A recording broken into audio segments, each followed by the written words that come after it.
Bonjour à tous, dans ce nouveau chapitre de modification de patron selon définition personnalisée,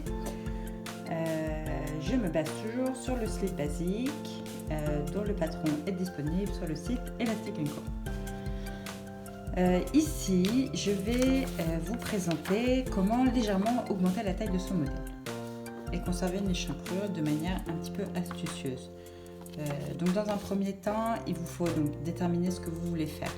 Ici, je garde une culotte en dentelle avec de l'élastane qui est donc extensible et j'ai envie du coup de l'avoir un petit peu moins taille basse et je vais pour ce faire lui ajouter une bande élastique de 15 mm qui sera donc plus haute et apportera 15 mm sur la hauteur de taille du modèle.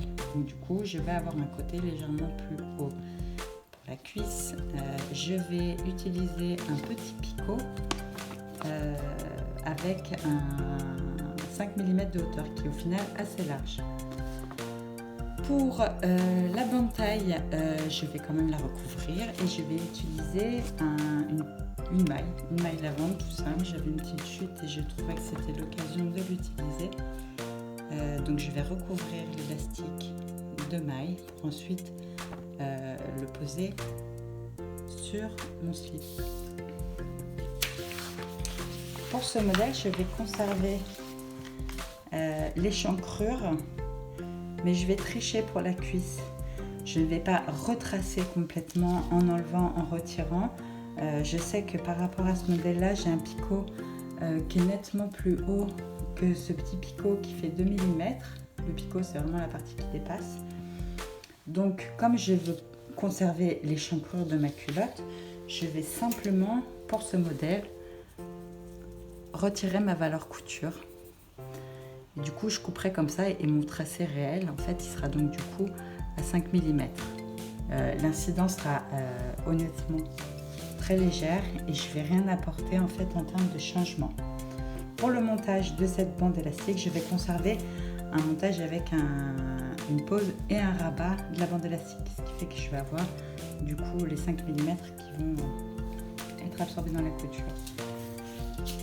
Pour la taille, je vais la poser au point échelle pour conserver au maximum de la hauteur de mon élastique. C'est un point qui se fait à la surjeteuse, il peut éventuellement se faire au point zigzag, j'ai jamais franchement essayé, donc je vais garder que 2 mm sur ma ligne de taille. Je le fais un petit peu à main levée comme ça.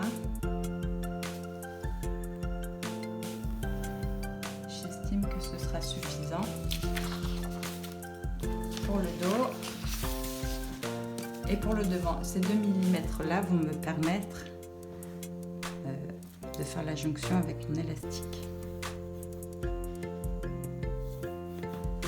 Le point échelle permet de conserver le maximum de hauteur d'un accessoire, une bordure, ici une bande élastique recouverte d'une maille. Alors la différence en fait c'est que je vais me reporter ici sur mon tableau de mesure de mon slip basique. Je suis sur une taille 38 et je vais regarder donc ici la valeur de la bande élastique à la taille en 38 qui ici est de 66 en mesure finie. Donc je vais avoir 66 cm autour de mon modèle pour faire le tour complet. Et ça inclut la réduction de l'élastique. Donc je vais faire un patron propre avec lequel je vais recouvrir mon élastique. Mon élastique fait 15 mm. Ici, je vais avoir une petite marge de maille qui me sera nécessaire, mais pas trop parce qu'il ne faut pas que ça déborde non plus. Donc je mettrai 2 mm en plus par rapport aux 30 mm dont j'ai besoin pour recouvrir l'élastique. Donc dans l'idée, c'est de faire une grande bande de 66 cm. Donc je vais la diviser par deux parce que je ne vais pas dérouler. Je vais la couper en deux pour couper et de 32 mm. Donc c'est en fait juste ce morceau-là. Vous allez devoir créer un patron supplémentaire. Donc on est à 1 cm, 2 cm, 3 cm et j'ai dit un petit peu plus, je fais du 2,5 et On a dit 66, donc je vais faire qu'une première moitié et je vais donc faire du 33 cm auquel je vais rajouter 5 mm à chaque fois en valeur couture. Forcément ça fait 30 cm ça.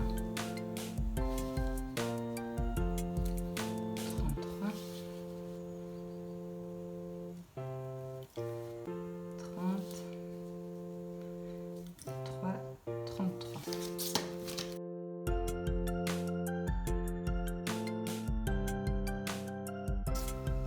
Je vais écrire au crayon slip basique numéro 3, taille 38, maille, taille par 1, au pli.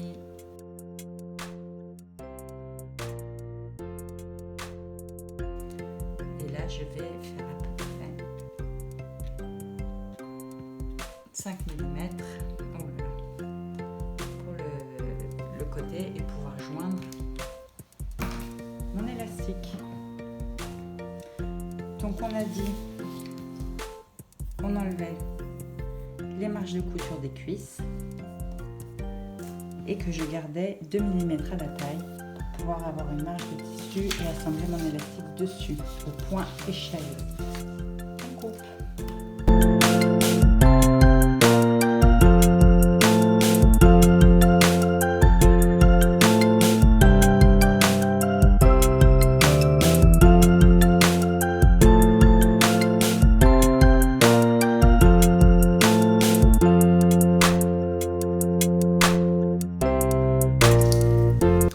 Et voilà, pour ce modèle, j'aurai un morceau supplémentaire pour la taille.